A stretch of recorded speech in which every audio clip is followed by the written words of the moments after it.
in Azam City. You're watching One TV News Channel. One TV News Channel. Serving you with information, news, sports, and public affairs. One TV News Channel. One TV News Channel. Serving you with love. Ang telebisyong pangmasa. One TV News Channel. One TV News Channel.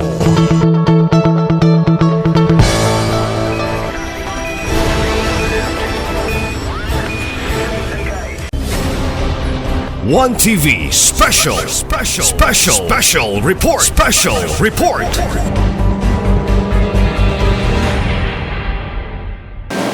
Great teams throwing different talents into a single purpose by Julian Horn. Ladies and gentlemen, good afternoon. Today, we gather here for a momentous occasion as we witness the transition of leadership within our organization.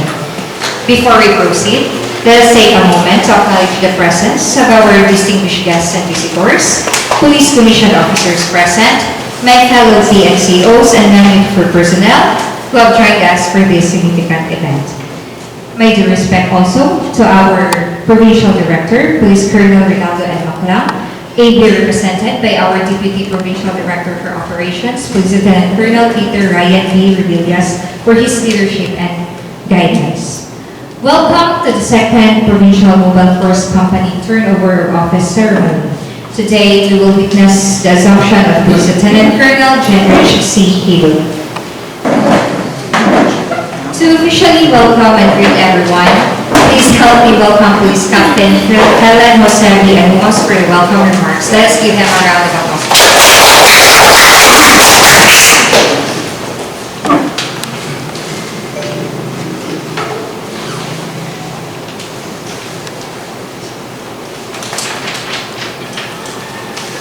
Good afternoon, everyone. To our Provincial Director, Police Colonel Rinaldo M. Maclang, MSA, ably represented by our snappy DPDO, Police Lieutenant Colonel Peter Ryan B. Rebillas. Sir, good afternoon, sir. Distinguished guests, senior officers, colleagues in the service, ladies and gentlemen, good afternoon. Today, we gather for a significant occasion as we witness the turnover of office between our outgoing force commander, Police Lieutenant Colonel Martin Lagura, and our incoming force commander, Police Lieutenant Colonel Jenrich Hilo. This ceremony symbolizes more than a transfer of authority. It represents continuity of leadership, stability of command, and enduring commitment to our force and its mandate. To Police Lieutenant Colonel Martin Lagura, sir, we extend our heartfelt gratitude for your dedicated leadership and steadfast guidance. Your leadership was not measured only by accomplishments, operations conducted, or targets achieved. It was felt in the way you carried the weight of responsibility for your men. It was seen in your calmness during the challenges, in your firmness when discipline was required, and in your compassion when your personnel needed guidance and understanding. For the service and commitment, we thank you and wish you continued success in the next assignment, sir. As we warmly welcome Police Lieutenant Colonel Jenrich Hilo, we do so with confidence and optimism. Sir, we are confident that under your stewardship,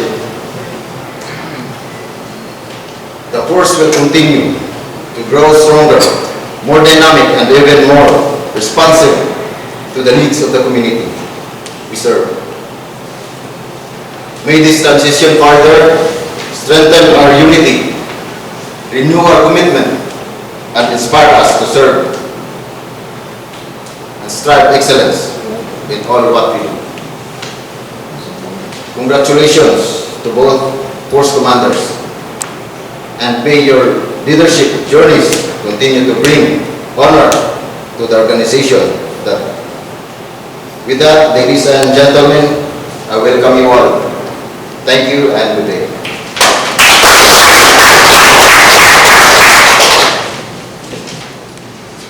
Thank you for that heartwarming remark, sir. Now we proceed with an important part of today's program, the reading of relief and designation orders. May we call in Police Major Williamson John A. Cabal, our Acting Chief Parliament. Republic of the Philippines, National Police Commission, Philippine National Police, Police Regional Office 10, Misamis Occidental Police Provincial Office, Camp Major Lucas O. Narano, Lower Lamap, Orquita City. Pursuant to Special Orders Number MOC PPO TDS 2026-065, dated March 3, 2026, designation of Police Lieutenant Colonel Mark Green Dio Lagura with batch number O-20169 as Force Commander of 2nd Provincial Mobile Force Company is terminated effective March 4, 2026.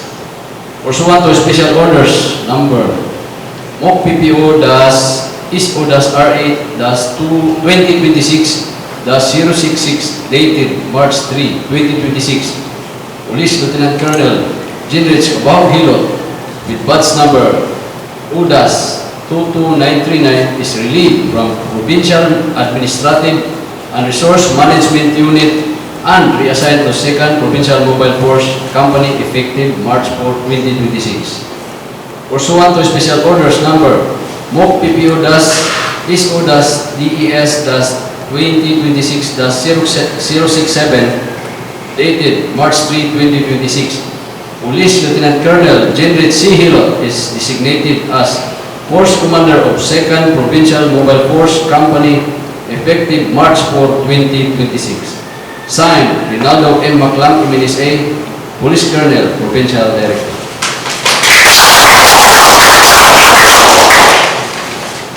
Thank you for sharing those official orders with us, sir. At this juncture, let us all hear the valedictory address from the outgoing Force Commander, Police Lieutenant Colonel Mark Green G. Lagura. Following this, we will witness a symbolic relinquishment of office designation. Let us give him a round of applause, please.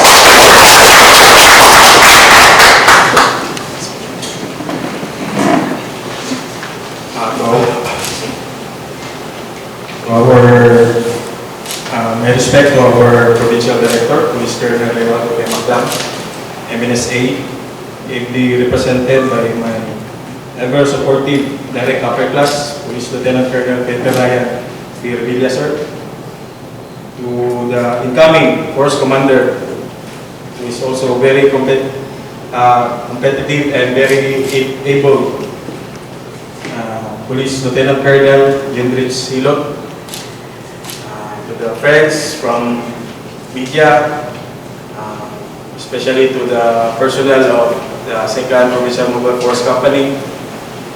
I would like to thank everyone for, since day one, since October 28, 2024, as I assume your Force Commander, for the support and for the inspiration that you gave me.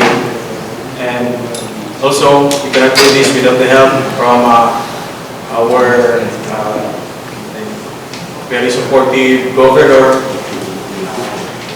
Governor Henry Suaminal, and to our Congressman here in 2nd District, Kong Ando Waminal, Party List Representative, Kong Indy Waminal, and also from LGU in Misamis, Attorney Mayor Sam Fuentes. As you can see, for almost 1 year and 4 months, as I assume, as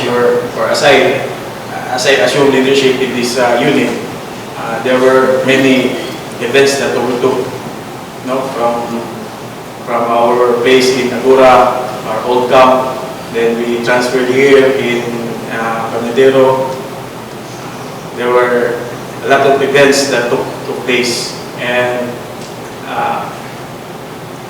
my emotions is mixed. I am sad. I'm sad that I'll be leaving you as your first commander. But I'm glad that this is for the improvement of my career, and I know that the incoming first commander can siguro mas higit pa na may makuha ng aking leadership and leadership style sa inyo. But rest assured, Genrich, that I will leave to you very disciplined personnel and very inspired. Despite katong recent incident and ito sa mga nakita na ko nila ang focus sa trabaho. Although sakit kayo sa mga na-unit na kami ang nawalaan ng tropa by virtue sa accident na ito. But nakita na ko sila ang perseverance and discipline na despite all that, they remain focused sa trabaho. And with the assumption of the new leadership in this unit, I encourage everyone to please extend the same support that you gave to me for almost 1 year and 4 months. Please extend your cooperation and support to the incoming. Hindi lang din para sa TUA, but this is for the benefit of the people here in 2nd District as well as in Misamis Occidental and in Police Regional Office. Once again, maraming salamat and see you around kay Naratabi sa Mosquito. Thank you.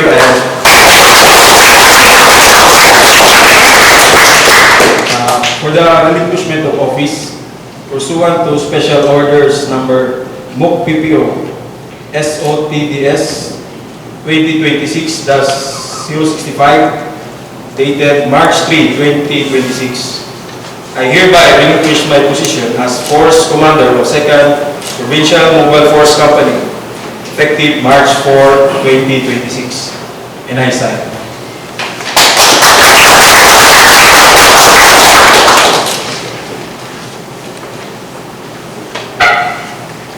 Thank you, sir, for your service and dedication.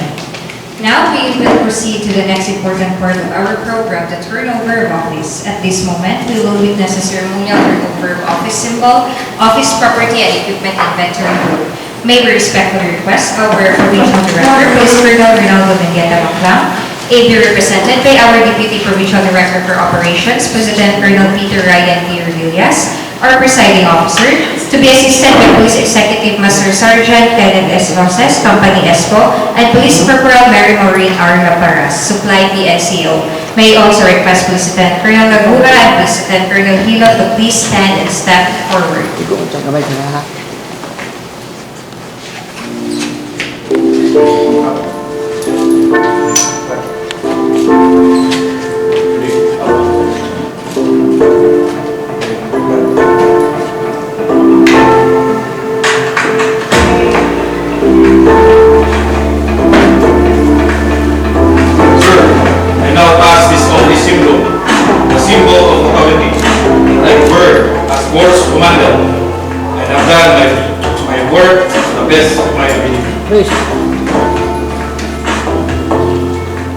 And I entrust this to you, this office symbol of authority. This word as the first commander of the Second Papers. Sir, with pleasure, I will take good care of this unit, the 2nd PFC.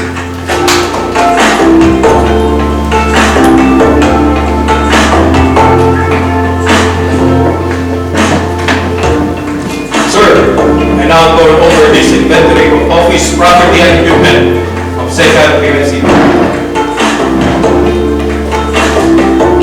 Now entrust you this inventory of office property and equipment for your proper utilization and safekeeping. Sir, with pleasure, I will take good care of the properties and equipment of the 2nd PFC.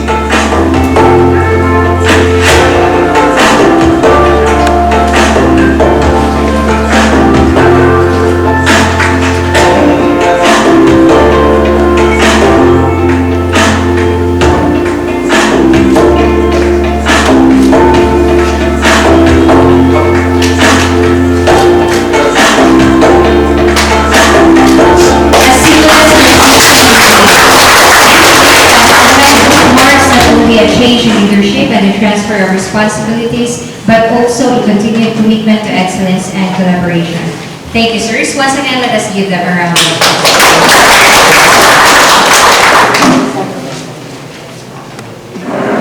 And now, we'd like to present a commendation to our outgoing First Commander, Police Lieutenant Colonel Mark Green G. Lagura, for his exemplary leadership and dedication. To present the certificate, I respectfully request our Deputy Provincial Director for Operations, Police Lieutenant Colonel Peter Ryan and Rodriguez, AP representing our Provincial Director, to be assisted by our Acting Chief Parlo Police Major Religion John A. Cabal. Citation reads, Certificate of Commendation is presented to Police Lieutenant Colonel Mark Green G. Lagura for demonstrating exemplary leadership and outstanding performance as the Force Commander of 2nd Provincial Mobile Force Company from September 26, 2025 to March 4, 2026. Your ability to lead and inspire our team has significantly contributed to maintaining peace and order in the 2nd District of Misamis Occidental. Your strong determination, courage, and professional dedication are evident in your success in fostering teamwork and driving the positive performance of this command. This commendable accomplishment, reflecting patriotism and a commitment to service, is a source of pride, not only in the Misamis Occidental Police Provincial Office, but also for the entire Philippine National Police. Congratulations on the job well done, sir. May this recognition inspire you to continue achieving greater milestones in leadership and service in the years ahead. This letter of commendation will form part of your PNP personal file, given this 4th day of March 2026 at Misamis City, Misamis Occidental. Signed, Ronaldo M. Blanc, Police Colonel, Provincial Director.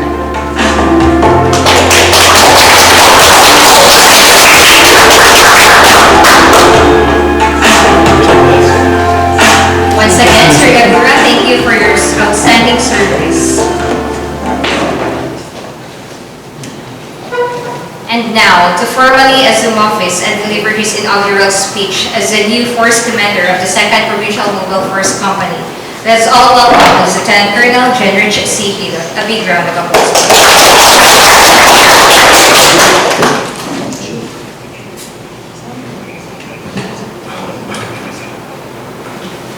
Assumption of office pursuant to special order number MOCPO SO DES 2006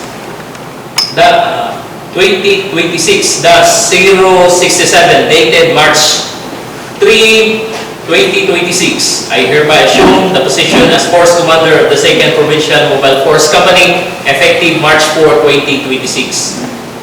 And I sign in your presence.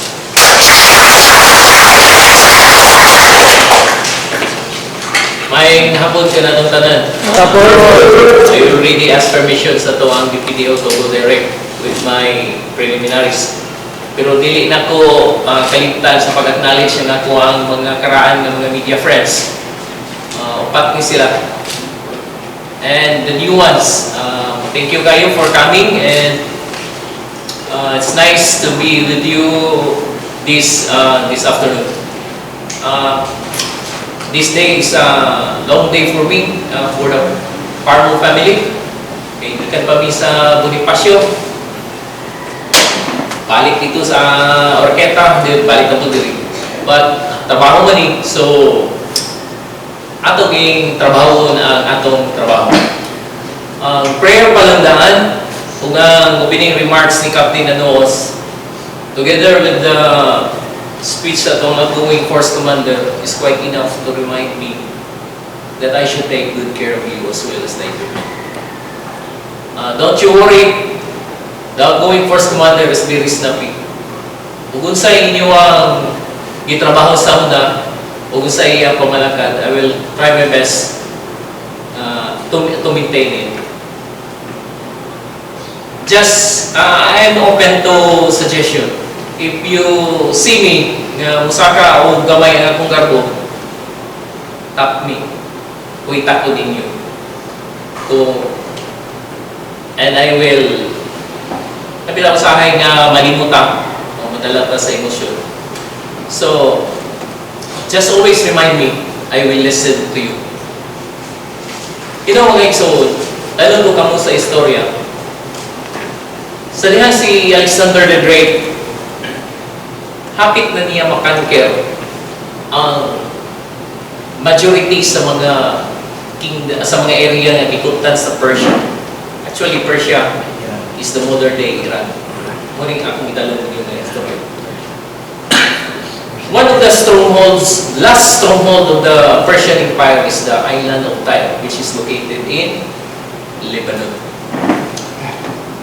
Sabihang nakita niya na the new city of Tyre is located 1 kilometer from the mainland, meaning island siya, 1 kilometer away siya sa mainland.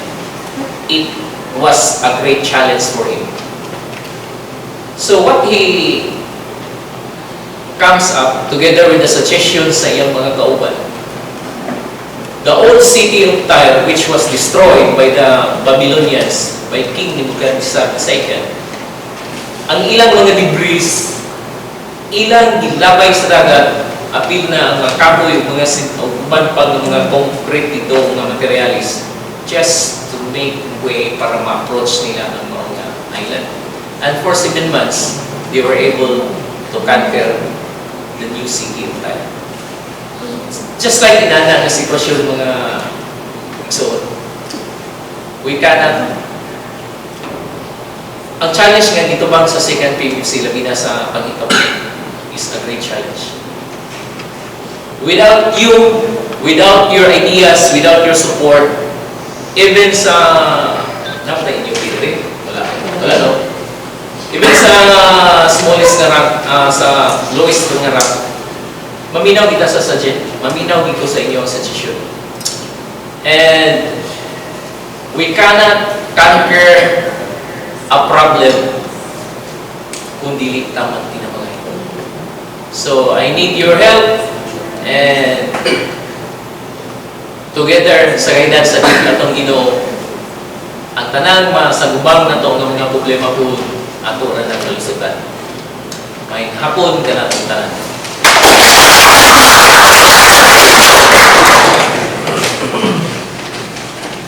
Congratulations, sir, on your assumption of this important role. We wish you all the best as you take on this new responsibility, and God bless you in all your endeavors.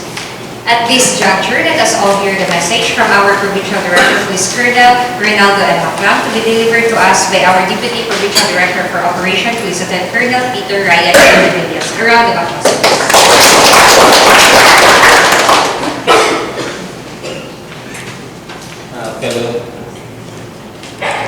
Fellow officers, distinguished guests, friends from the media, PNCOs, ladies and gentlemen, good afternoon.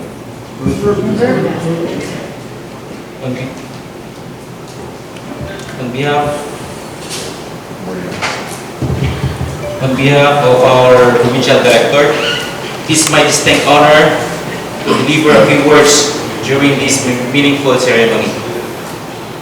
Command is both a privilege and a profound responsibility. Today's turnover of command is more than a simple change of leadership. It is a reflection of strength, professionalism, and continuity that define the Misamis Occidental Police Provincial Office. It reminds us that while leaders may change, our mission and commitment to service remains constant. To our outgoing Force Commander, Police Lieutenant Colonel Mark Lim G. Lagura, my underclass, Miss Napi underclass. Thank you for your steady leadership, clear direction, and unwavering dedication to the mission of our organization. Your tenure has been marked by professionalism, integrity, and sincere commitment to the development and welfare of the men and women under your command. Your guidance has strengthened this unit, and for that, we are truly grateful. We wish you continued success and fulfillment in your next assignment. To our incoming Force Commander, Lieutenant Colonel Jenrit C. Higot, welcome. You assume command of a unit that is disciplined, resilient, and deeply committed to excellence. The men and women of this command stand ready to support your leadership, carry out your intent, and uphold the high standards expected of this organization. As the Deputy Provincial Director for Operations, and having had the privilege of serving in the same capacity, I remain committed to ensuring operational continuity, maintaining the high level of discipline among our personnel, and supporting the command's mission under your leadership. I look forward to working closely with you as we continue to strengthen our operational readiness and achieve our shared objectives. To the men and women of the Second Mobile Force Company, thank you for your dedication, professionalism, and unwavering commitment to your duty. Let us continue to move forward together with pride in our service, clarity of purpose, and unity in mission. Thank you, mayang hapon sa akong tanan.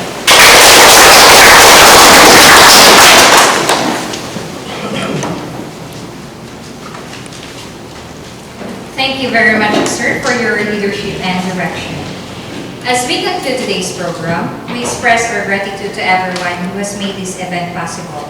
Let us remember that the key to success lies in our unity, dedication, and unwavering commitment to our mission.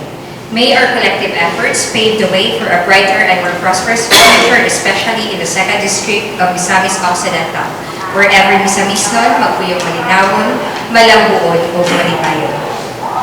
And now, may I kindly request everyone to please stand and with pride and honor to sing the PNP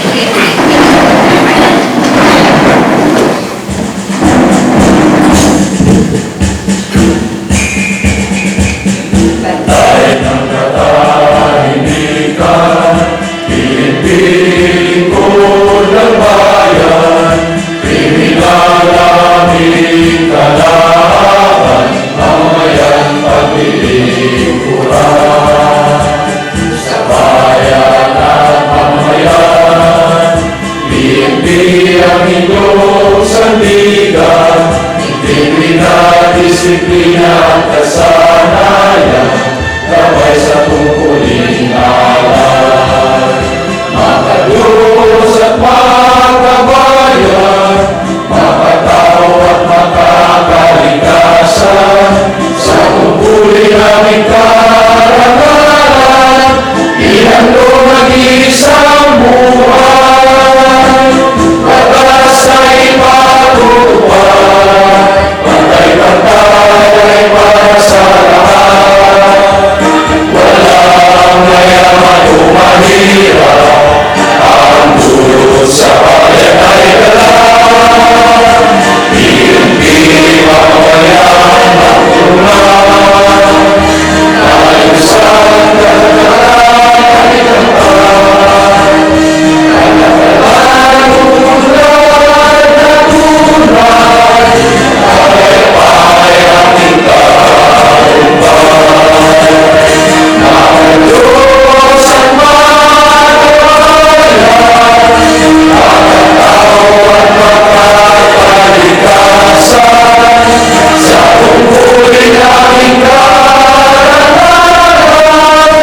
ihandog ang isang buhay. Ihandog ang isang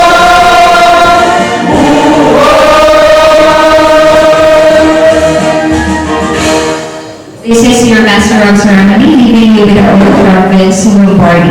The greatest achievement is not in never falling, but in rising again after you fall. Once again, good afternoon, and may God bless us all.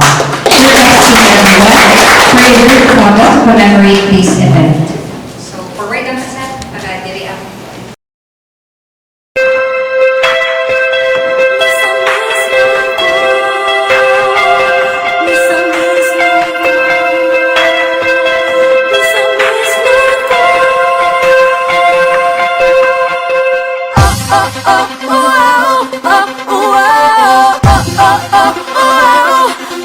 Miss nun ko, oh, oh, oh, oh, oh, oh.